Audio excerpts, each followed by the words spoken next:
अस्सलाम वालेकुम व्यूवर्स, क्या हाल चाल है। उम्मीद करती हूँ कि आप सब खैरियत से होंगे, ठीक ठाक होंगे और मज़े में होंगे।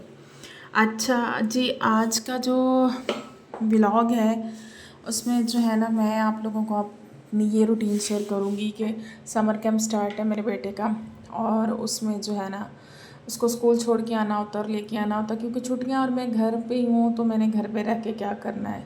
तो इसलिए सुबह सुबह जो है ना उसको आज उसके बाबा जाते हुए छोड़ गए थे, वापसी पे मैंने लेके आना था और मैं तैयारी कर रही थी। अब यहाँ पे जो है ना कुछ लोग कहेंगे कि इतनी ज़्यादा तैयारी करके आप बच्चे को लेने जा रही हैं। देखिए, अपने आप पे कंप्रोमाइज़ कर लें। जहाँ पे आपके बच्चों की बात हो, आपके बच्चों की रेपुटेशन की बात हो, तो आप वहाँ पे बिल्कुल कंप्रोमाइज़ ना करें। सारी बात है, मैंने अपने बच्चे को स्कूल से लेने जाना था, तो मुझे ये था कि मतलब कोई उसको ये ना कहे कि तुम्हारी मामा कैसे होलिया में आ गई या किस तरह। तो मैं अपनी प्रॉपर तैयारी करके उसको लेने गई, और ये थोड़ा सा वॉकिंग डिस्टेंस पे है, 5 मिनट भी बहुत मुश्किल लगते हैं। तो उसमें मैं कहती हूँ कि जब हम इस तरह के दोपहर को इस तरह के रास्तों पे पहले चलते होते थे और कहीं हमें जाना होता था अकेले, तो हम समझते थे कि वो फल्ला पता नहीं क्या, और बहुत खौफ आना और किस तरह। लेकिन जब आप माँ बनती हो और जब आपके बच्चों की रिस्पॉन्सिबिलिटीज़ होती है ना, तो फिर इस तरह का डर खौफ नहीं होता। फिर आपको ये होता है कि मैं जल्दी पहुँच जाऊँ, मेरा बच्चा मेरी वजह से वेट ना कर रहा, उसको वहाँ पे मुझे अभी तक लेने कोई नहीं आया, बस मैं ये मेन रोड पे पहुँच चुकी हूँ और उसको मैं अब थोड़ी देर में ना पिक कर लूँगी। अच्छा, हम मेरी ना एक भाभी हैं, तो उनकी आज से कुछ साल पहले इस तरह की रूटीन होती थी। तो मैं उनसे कहती थी कि भाभी क्या है, आप मतलब छोड़ने और लेके जाना और ये सारा। वो भाभी कंप्रोमाइज़ नहीं करती होती थी कि बच्चों को किसी की और के हैंड ओवर करना या किस तरह। वो इस तरह की सारी रिस्पॉन्सिबिलिटी खुद ही लेती होती थी। और अब भी मैं, मुझे लगता है मुझ में मेरी भाभी की रूह आई हुई है। अपने बेटे को मैंने ले लिया था, और ये बहुत ज़्यादा नॉटी है, शरारती है, और मैं बहुत पीछे हूँ और मेरे से आगे आगे भागा जा रहा है। अच्छा, ये हम लोग वापस आ रहे हैं और वो अटखेलियाँ करता हुआ घूमता फिरता हुआ आ रहा है।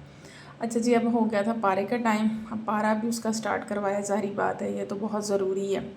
तो उसके लिए हम लोगों ने फिर फुल ड्रेस, इसमें शॉर्ट्स वगैरह तो नहीं होती, तो उसमें शलवार कमीज़ जो है ना वो मैंने उसके रखे हुए पारे के लिए। अभी बच्चा है, उसको ना थोड़ा सा पता नहीं है कि वो पारा पकड़ा हुआ है और वो भाग रहा है, और अभी तो आहिस्ता आहिस्ता इसकी ग्रूमिंग होगी। मेरी बेटी कह रही कि मैं भी छोड़ने जाऊँगी, वो घर नहीं रह रही थी। अब मैं पीछे हूँ, ये दोनों जो है ना आगे आगे हैं। अच्छा, अब इस तरह मुझे बड़ा डर लगता है कि आगे से कोई चीज़ ना आ जाए या कुछ हो जाए, लेकिन बच्चे। अब ये देखें जी, मौसूफ साहब वहाँ पे बैठे नहीं हैं, कहते हैं मेरे साथ पूरा टाइम वहाँ पे बैठो तो मैं फिर पढ़ूँगा, वरना मैं घर जा रहा हूँ। मैं पारे वाले के घर में और ये घर पहुँच रहे हैं, ये मेरे आने से पहले घर पहुँच गए हैं। अब जी इनकी दादी जो है वो जाएंगी साथ, और जितना देर इसने पारा पढ़ना होगा वो पास बैठेंगी, फिर ये पारा पढ़ के आएगा। तो बच्चे को आहिस्ता आहिस्ता जब किसी रूटीन में लाते हैं तो उसकी फिर माननी पड़ती है, जैसे वो कहता है।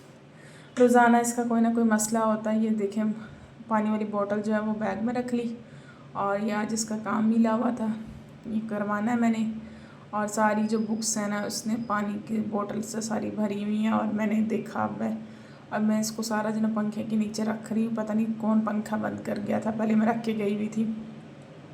तो ये जो मेरी रूटीन है बच्चों के साथ। अभी एक बच्चा जाता है ना स्कूल, तो इसलिए बस इतना सा ही है। जब दो जाने लगेंगे तो अल्लाह करेगा ये अपना काम खुद कर लेगा, इसकी रूटीन सेट हो चुकी होगी।